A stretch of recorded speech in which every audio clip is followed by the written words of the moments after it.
Welcome to the DPM podcast, where we go beyond the theory to give advice that works for leading better digital projects. Thanks for tuning in. I'm Ben Aston, founder of the Digital Project Manager. So do your teams know why they're doing what they're doing? What about your client? I wonder, is it crystal clear? Is it specific? Is it measurable? Is it achievable? Is it realistic? Is it time-bound? Is everyone on the same page with what success for the project looks like? Would it change the course of the project if it was a bit more clear? Yes? Well, keep listening to this podcast on creating smart project objectives that'll create alignment and provide clarity and direction for your projects. This podcast is brought to you by Clarizen, the leader in enterprise project and portfolio management software. Visit clarizen.com to learn more. Today, I'm joined by Mackenzie Dysart. She's a senior PM at Reason One, and they're a full-service digital marketing agency. She has all the letters. She's a PMP, she's a CSM, and she's got experience on the agency and the client side with everything from website builds, apps, to campaigns. So, hi, Mackenzie. Hello. So thanks for joining us today, and thanks for writing your awesome post on project objectives. But what I'm curious to know first is what's new for you this year? What kind of projects are you working on right now? So right now, one of the neat things I've gotten to do that's a bit different is I'm involved in our marketing projects for our company. So Reason One recently launched as a brand. It's a merger of two previous agencies, Eccentric Arts and Blue Key, and I've gotten to be involved in the building of not only the Reason One website and brand, but now I'm starting to do like the marketing strategy and like trying to herd the cats that are executives, and it's been quite the experience. It has definitely been a learning opportunity just because it's a bit of a shift from the standard website project. So it's been neat.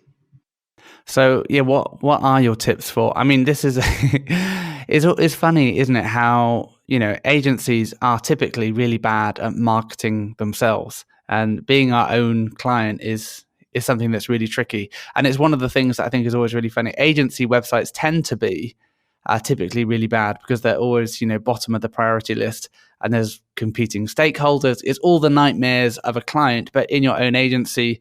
And so how are you making this work? How are you making it happen? Yeah, so I would completely agree that we're our own worst client. It's been an experience. I think, honestly, one of the hardest things to do was carving out time in resource schedules to work on something that wasn't profitable or billable.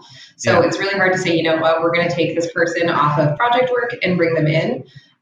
So that was one of the big things, was just being like, no, this is like having to have those fights and get deadline set. I would say one big thing was making sure everyone said, okay, this is the deadline we have to work against, and sticking to it, and being able to like say no to executives. Like, my partners are great, but sometimes you just have to be like, no, just stop asking for this. Just no. So there's a lot of me just kind of crunching down on some creativity to be like, we need to be realistic. Let's figure out what we can do in this specific time, and actually having like a clear project objective for when we were going to launch and what that looked like versus future state was huge in the success of that. Yeah. And so, I mean, you talk about there being, the executives, but have you kind of been able to establish some kind of a pecking order to the executive team? Because what I found in the past is, the, creative director wants to call the final shots, but so does the CEO, and so does the head of UX, and the technical director thinks something as well. So how have you established that kind of pecking order in terms of managing stakeholders and establishing some kind of hierarchy to decision making? Or like, what's the matrix, the racy matrix that you've got going on there? Yeah, so it involved really pushing a lot of people out of the inner circle. Because we have 3 partners, and they're very busy people, and we didn't have time to wait for all 3 to be available and have like discussions. And they had a plan, they had a vision, and I just went, okay, one of you is our point of contact. We can only have one product owner. Right. And just started really implementing those weird best practices that you try and circumvent because it's an internal project. It doesn't matter so much, but you almost have to be stricter on internal stuff because there's so much pushback to be like, but it's not a real project, but it really is. So I think one of the big things was just cutting it down to like, we only had one partner in any of our presentations. trying to keep it to just the design director involved, and like just really hunkering down and creating a tight-knit, smaller group of people that were owning it, and then running it like a small project. We had stand-ups twice a week, check-ins, that kind of thing, and making sure that we were going through our regular processes with like an internal review before we showed the quote-unquote client, just to make sure that we had those checks and balances that we would normally have on a client-facing project. Even though it's internal, it's still just as big, if not bigger, because it's our face, it's our name, it's our brand, and we should give it the respect it deserves. Yeah. So, and where are you at in the process right now then? So we launched the brand officially April 16th. So we've got a brand new website. Feel free to check it out. It's reasononeInc.com. And we're in the midst of just building out our marketing platform. So more so like the SEM pages and building out a more robust site. But we've definitely hit that MVP. We've got the brand out there. We're hitting social media and just starting to work on the branding there. And you'll probably start seeing us at some conferences. But slowly but surely, just trying to make sure that we don't try and take on too much too fast, because we want to be able to do everything that we do well. Yeah. Well done for getting something live. I think the number of agency redesign projects that I have started versus the number that I have finished, the numbers don't entirely add up. I won't lie, the original launch date was December 31st of 2018. So we were just a little bit behind. Yeah, I mean, 4 months late. That's pretty reasonable. So, grand scheme of things, not so bad. Yeah. At least you got something live. What else? I mean, what else at the moment? We've talked about dealing with executives and the challenges of people's availability and internal projects. But in your kind of role as a senior PM and wrangling the team, what are some of the challenges you're dealing with right now? So I think time zones are always a fun one. I've got remote teams, and more interestingly now I've got someone who's on West Coast hours, and then we've also got people who work out of Ireland.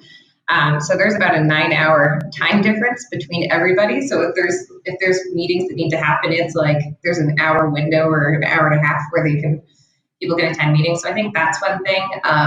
Also, as I mentioned, it's been a merger, so we're changing all of our processes. Overhauling a lot of things. So there's been a lot of learnings, a lot of good things that have come out of it. Hunkering down on just how different people do things. We've got a team kind of change that's happening. We're moving from the team model that's only about small teams with 1 PM and 5 or 6 resources to houses where you've got 2 PMs, about 10, 12 resources, and so they can be a little bit more self-sufficient. So we're just working on putting together what that looks like, documenting some best practices. I've been onboarding some new PMs, so that's been a new and exciting thing for me, getting to do a bit more training. But it's good. I'm learning a lot. I feel like I've learned a lot in the last couple months, so it's been good.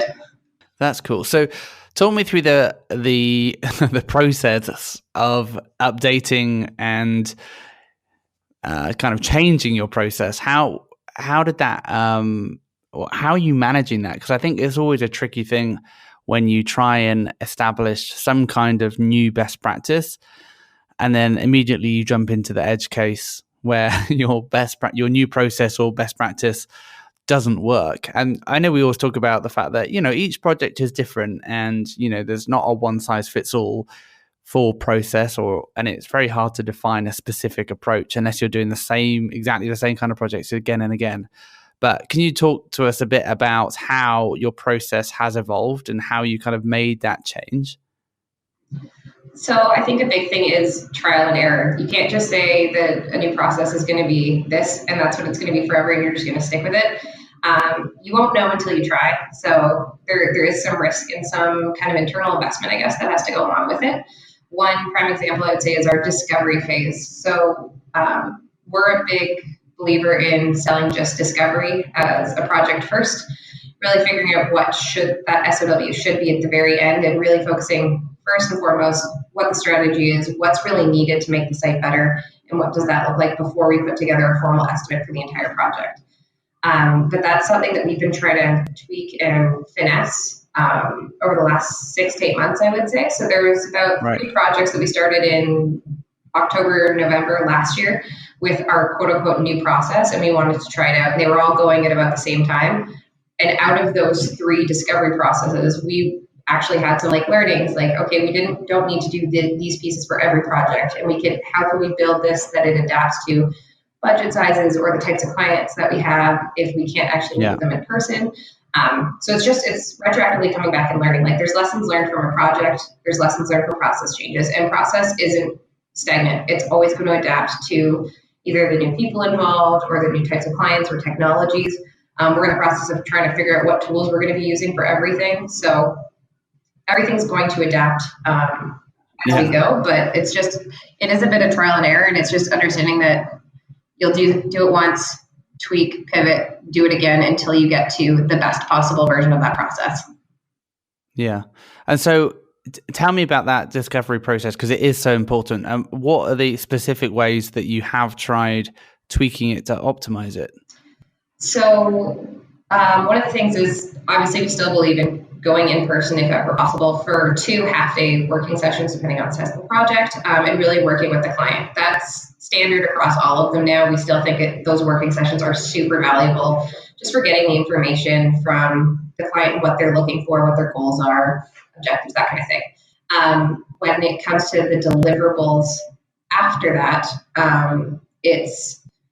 that's where we can pick and choose, and we built more of a menu, if you will. So if it's a smaller client where it's not a robust project, okay, we'll only do a strategy presentation and maybe some mood boards or a basic IA. But if it's a large project and we want to make sure that we're robust and really think things through, then we'll look at doing like a really built out IA, maybe a round of designs in the first discovery sprint, just to make sure that we understand everything that's involved in that overhaul. So it's really been there's a few key elements that we want to stick to no matter what: the discovery workshop, strategy presentations, and any documentation of IA, especially coming out of that. But how robust we get in those deliverables changes depending on the size of the project and the size of the client or budget, I should say, and just the timeline overall. So in light of the kind of the new process that you've been implementing, are there any, I mean, you mentioned tools. Is there anything that's new in your PM toolkit to go alongside that kind of updated process? Not official tools, but I've been creating things to help myself out to get some things done. Like I made myself an invoice tracker now that I've been sharing with the other PMs just to track how our payments are going through, since our accounting is across 2 countries and a little bit different in Canada versus our US team right now. So just for some consistency, I've created little tools like that. Simple enough Google Sheet, but at least it's something that's consistent, makes it a bit easier for everybody to do their jobs. And I think it's been a lot of that, since we haven't finalized what our toolkit as a company looks like yet. It's just been finding ways to work with all the tools and mitigate a little bit and make things easier instead of having to look across 12 different things and making it only like 6. Yeah. And I think that's great advice in terms of, I think what can sometimes happen is there's this appetite for change and people are like, okay, we need to revise our process and change. There must be a better way of doing this. And then everyone tries changing everything rather than picking off like 1 or 2 of the particular pain points around a process and optimizing them. I think the temptation can be, right, let's go start from scratch and change everything. But actually, sometimes some just little optimizations around the edges can be really helpful. Yeah, 100% agree. So Mackenzie's written a killer post, and it gives you a crash course in all things about project objectives, definitions, examples, how to write an objective, and dive into those pesky, as she describes them, pesky yet wonderful, smart objectives. But for those of you who haven't read the post yet, Mackenzie, can you just give a little sneak peek on what are project objectives? How are they different from goals? So this is something I can honestly say I struggled with for a long time. Pesky is probably the right word for it. It's something that gets thrown around. Goals, objectives, KPIs, all that stuff, the metrics, are something that get thrown around a lot when we talk about projects, but there's not a lot of clarity or general understanding of the difference or how they impact things. So the way I look at it is the goals are sometimes like the pie in the sky target, maybe even KPIs. There's something that's really set by the client where they're saying we want a better user experience. It's a general idea of where you're trying to go with the project, but it's not how you're going to get there. The objective is breaking that down into something that's attainable. So the reason we use SMART, because it's specific, measurable, and realistic, time bound, we want to make sure that it's got the specific items so that we're set up for success, and also how you can measure project success at the end. A really easy, like, personal life example of these things is like, I want to get healthier is your goal. Well, that's great, but how are you actually going to achieve that? So with setting the objective of either drinking 2 liters of water a day or going to the gym 3 days a week for 3 months, it's setting those more clear, concise, tangible elements really help you achieve the goal, because otherwise a goal can seem so far away, and that objective is really the ladder to help you get there. Yeah, cool. So project objectives are the things that help us reach our overall kind of overarching goals. So in terms of when we're kind of thinking about this on our projects, you start with your goals then and work back and create the objectives based on those goals. Which do you think is more important, and how do you kind of go through that process? So I like having the goals come from the client whenever possible. So that's something that circling back to the discovery phase, generally we'll try and get some sort of idea of what are the client's goals, what are they really looking to achieve. Then from there, we'll take it as a project team and break it down into objectives that we can then use to measure success for the project. I think it's really important that you have the goals because you want to know where you achieve, but having objectives makes it tangible. It makes it realistic. It's achievable. It's something that the team can bite into and really measure themselves against and make sure that they're making the right decisions to succeed and achieve that objective. Yeah. And so, I mean, you mentioned previously your discovery part of the project. And so I'm guessing this is something that you're doing as part of those. You talked about 2 half-day discovery sessions. So talk me through like how you elicit those objectives. So in these discovery sessions, what are the actual exercises that you could go through to take a goal? And let's take the idea of more form completes. The client comes to you and says, "Hey, we've got this lovely form, but no one's completing it. We need more form completes." How do you get in your kind of discovery session with the client? How do you get from we need more form completes to the actual objective? What's that kind of process that you go through to tease that out? So I think the best way to work through that is kind of phrasing it backwards and going like, why aren't you getting the form completes? What's wrong with the form completes now? Like, what numbers are you seeing? What do you think the issues are around it? Especially when it comes to stuff like forms where there's a lot of interaction with people required. And it starts with questions like, are you getting the qualified leads? Are the leads, like, why do you need more form completes? Is it because you're not getting enough qualified leads, or you're not getting, like, is that the issue? Because at that point you might be asking the wrong questions. So it's really understanding where that goal comes from. Where does that goal base itself? Is it just, we just need more in because sales says, like, this is how we're going to get the funding for the project if this has an uptake? That's a different discussion than you need more qualified leads because we need to see ROI on the website, and down the stream, this is how attribution works, and XYZ, we need this. So I think those conversations of understanding where and why they're presenting that goal is really what comes out of that discovery workshop. So we start asking a lot of questions like, okay, what do you think your site should be? How do you want it to act? What are your pain points with it? How do we tease that information, pull it out, and figure out what the actual issues are for us to resolve?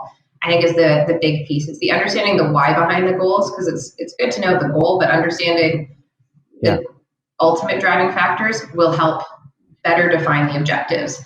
Then from there, we as a team will generally take that back outside of the working session and just start doing brainstorming as a team in terms of what were the key takeaways, what did we hear, how do we think we can resolve this, what did you think a major problem was, and how can we achieve it that way. So I think it's something that takes a lot of thought. It's not like, oh, I'm just going to sit down and be like, okay, today I'm going to write my project objectives as a siloed PM and I will write it out. That's not the case. You need to engage your entire team, they need to buy in on it, and they might see things from a different perspective and build that out together. And then we present those back to the client as part of the strategy, is saying like, these are the things we're going to try and achieve with this project. And that's where the objectives come back to. And then you can map back to that whenever you're doing any presentations, deliverables, both to clients and internal, just making sure that we're mapping back to those objectives. One of the easiest ones I can think of off the top of my head is user experience. And a lot of the times clients will say, oh, our good content's buried. Okay, so one of our objectives would be, we want to make sure that these key pieces of information are available within 2 or 3 clicks to a user, no matter where they are on the site. Knowing that, we then make sure that we think about that when we're presenting navigation, wireframes. How have we considered that they need to be able to always get to this? And being able to measure back to those objectives and making sure what we're presenting and recommending and moving forward within the project still aligns to that. And it's so much easier once you've got the team's buy-in, because then it's there in their mind. They've already set that objective for themselves as well. Yeah. So the process is you take the client's project brief, or you take the whatever the client gives you, and then it's a process of interrogation. So in that example, the first example, we talked about more form completes. We talk about, okay, so why do you need more form completes? Who do you need more form completes from? What's the difference it's going to make if you get more form completes? So we're trying to understand the business goal behind it. And that's obviously what the client's trying to achieve. And then how do you kind of marry that with user needs and ultimately kind of turn that into user stories? So especially with like form completes, it's okay, maybe, and one of my more recent examples would be that they just wanted more qualified leads. So something that they were finding was they were getting less valuable leads because they weren't real submissions for whatever reason. Right. So how do we increase the qualified leads by whatever percentage we'd agreed to within the 6 months of deployment, 6 months of launch, for example? Okay, what are the deterrents from people filling out a form? Is it too many fields? Because sometimes that's a huge one. Or is it overly specific form validation? Because that's something that we found in testing is, especially with like email addresses or phone numbers, if there's overly specific form validation, people are less inclined to fill it out because they'll try and type in whatever they think it is. They get a form reject and just go, I'm done. I'm not going to try. Yeah. So how can we make improvements to the form experience that would make it more likely for someone to fill it out with tangible information, but still weed out the fake? So it's an interesting balance, but at that point, you know, okay, this is an experience I need to focus on. So instead of just having the objective of increasing qualified leads, you now have a user story strictly focused on the request free quote form and how you're going to get those leads filled out. And it's then building it out, thinking that through, doing research when possible to figure out what best practices are, and really digging into that one element that's going to drive project success. Yeah. So I think what I'm interested in is understanding as well how you, throughout this process, I don't know what your experience is like, but often, you know, a client might have this goal, more form completes, and then, you know, they have this goal. Hey, we want to increase form completes by 100%. Like, that's the goal. 500%. They just make up a number because, you know, they want more stuff and they want more leads.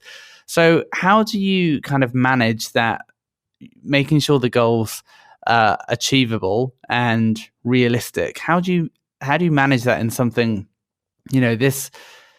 How do you work out what's achievable or realistic? Because I think what can sometimes happen is at the beginning of the project, you know, in the client's enthusiasm for improving something, they might say, okay, well, we need to improve, you know, the number of qualified leads by 500% because right now we're getting, I don't know, 100, and that's just not sustainable for the business. So it needs to increase by 500% or we're going to go under.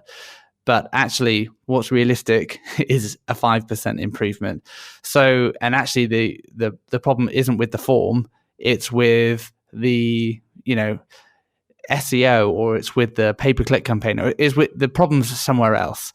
So, how do you kind of vet that? And kind of, I think when we have unrealistic goals, it can be really demoralizing for the team. So how do you manage that process of setting goals or KPIs that are realistic? So, good question. I think a big portion of it is understanding what is realistic first and foremost. Like, it's one thing for us to agree to a goal and then determine it's unrealistic later on, or an objective. That's a bigger issue. But if upfront clients asking, like, we want to increase form completes by 500%, well, that's difficult. And there could be, like you said, a lot of things that are attributing to this. And I don't think any objective should be thought of as in a vacuum. They all intertwine. A website is an ecosystem, so everything plays on everything. Your search engine marketing could have direct impacts to form completes because maybe you don't have the same version of the form on those your SEM pages for whatever reason. There's a lot of things that need to be considered, so you can't look at any one goal or objective in isolation. So I think that's one big piece, is figuring out how they all relate to each other, because maybe form completes and SEO are something we're going to work on together. And then I think another big piece of that is reining it back to a realistic goal for a specific time frame. So something like a giant increase in form completes is highly unrealistic. It's difficult, it's impossible, and how are you going to expect that in what time frame? So if you start breaking it down to saying, like, okay, understand that's your end goal, but how about we set the first objective as 6 months out or 3 months out, we want to see form completes increase by 5% because that is industry standard. After that, we'll revisit and continuous improvement. And that's where there's that opportunity to have those continuous improvement discussions, build longer term relationships with your client too, which is always good for the sales team. But just being able to say, let's aim for something that's realistic.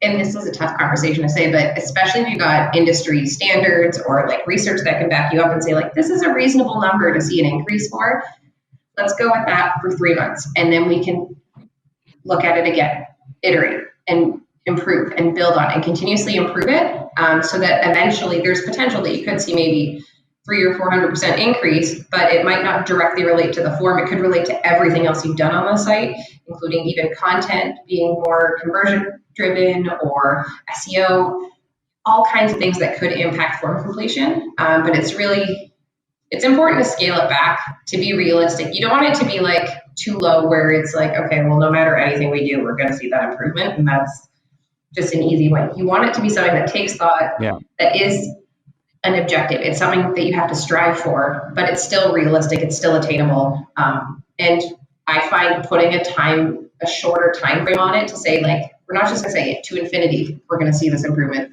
Let's just say small amount for a more finite time frame, and then you can build on it and build on it. And that way I found it's a little bit more digestible for clients when you have conversations that way. And again, always having some sort of research to back you up and say, like, hey, industry standard is this, or because of this objective and the fact that we're going to improve your SEO, we think you're going to see more, but we won't know until we see how your content flows in, and you have to write that. So that's always a good one too. Yeah. So after you've defined the objectives and, you know, these KPIs, these metrics, these smart project objectives are set, what do you do with them, and how do you keep them? Well, how do you evangelize them with the team? How do you keep them kind of at the forefront of the work that's being done, as a kind of check and balance throughout your process? How do you keep the kind of team focused on them? Because we all know that, you know, we have these discovery sessions, we think we're heading in the right direction, and then the kind of team gets started on the project and can sometimes get carried away with something else, and lose track of those objectives. So how do you keep the team on track with them? So I personally have made it an objective this year to include my project objectives in all of my internal meetings for the next 6 months to see if this works, because I have not been the best, admittedly, at mapping back to them. But it's something that I'm trying to do personally as a project manager, because I am the shepherd a little bit for those kind of elements, and making sure that I have those objectives with me at every internal presentation where we're reviewing things, just to make sure, okay, have we thought about this? Have we thought about this? And make sure we're mapping back. Another thing that I've recently started doing is leveraging the whole pinning functionality in Slack. As I mentioned before, we've got a lot of tools.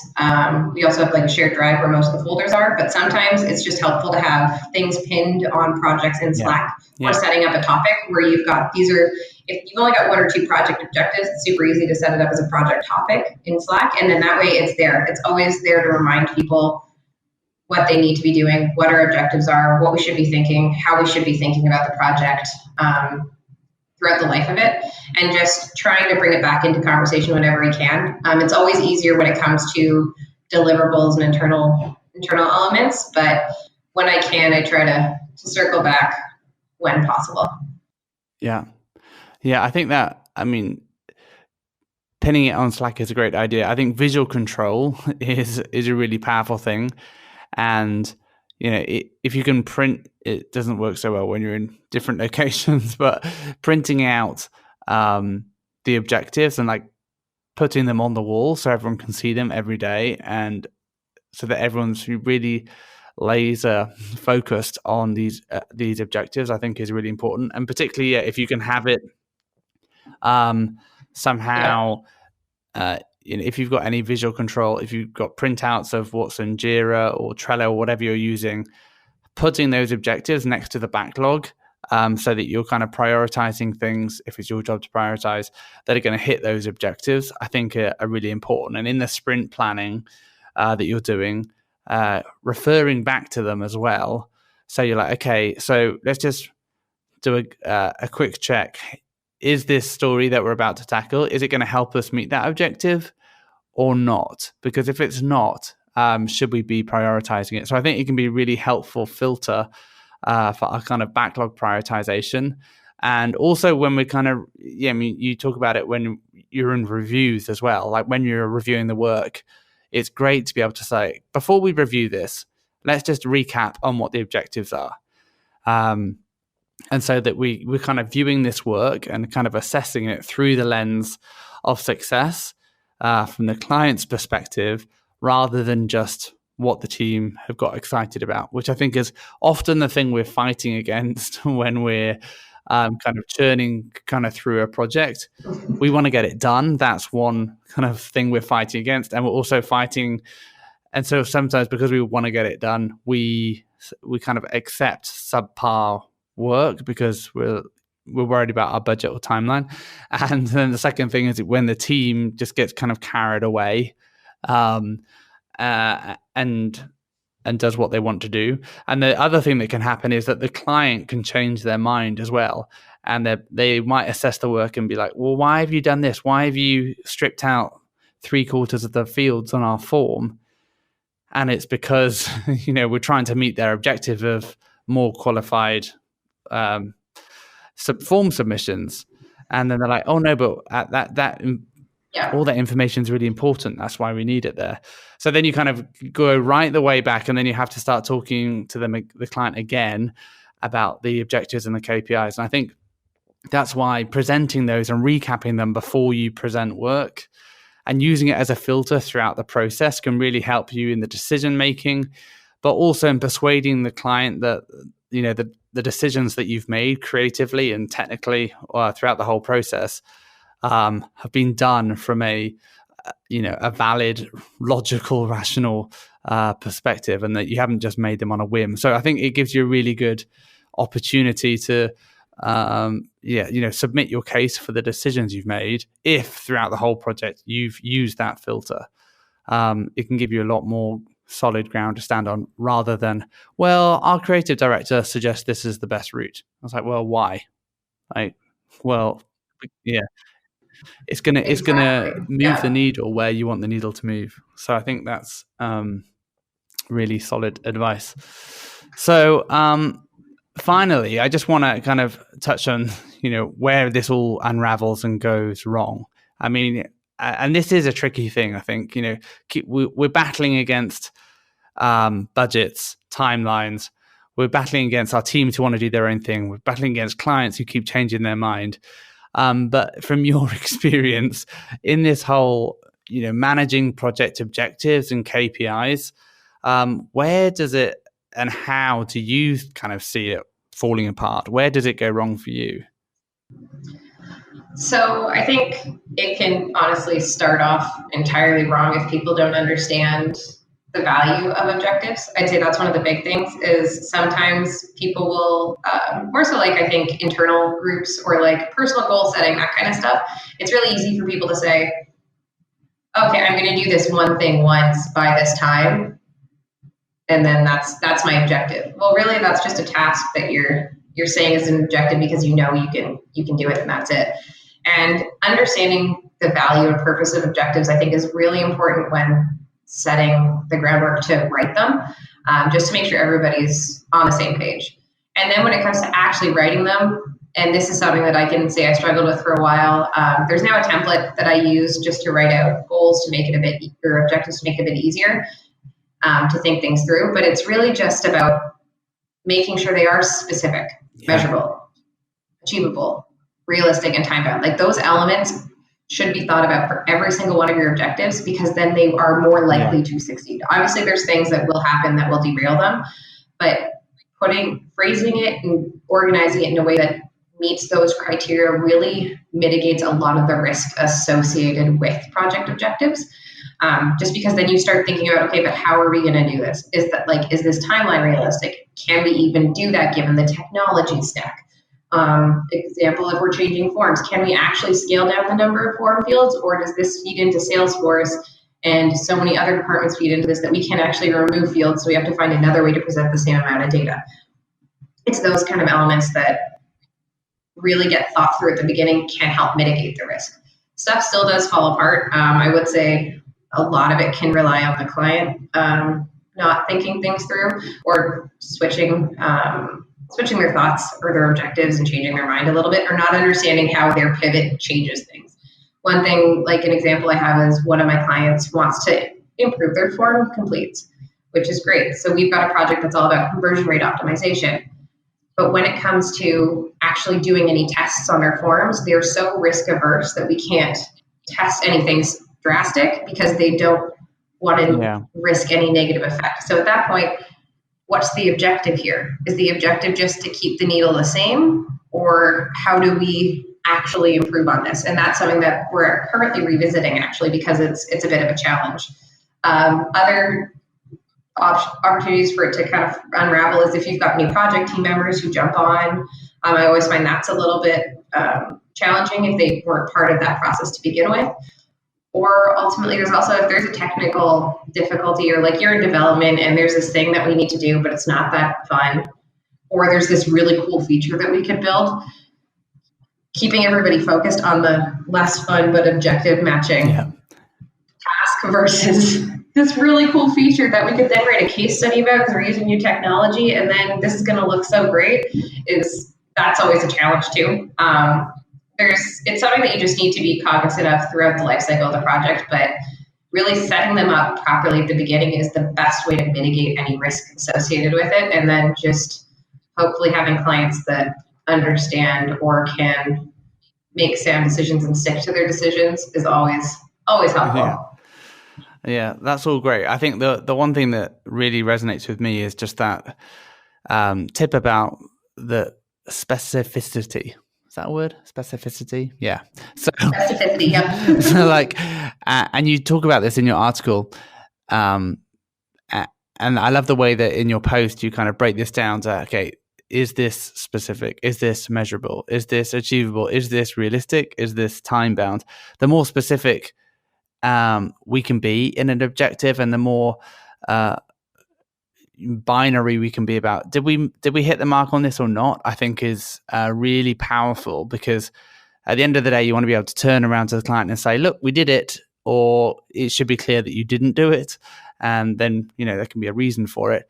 But I think eliminating the gray areas is really powerful when we're kind of creating project objectives, because it allows us to prove our value and prove our worth.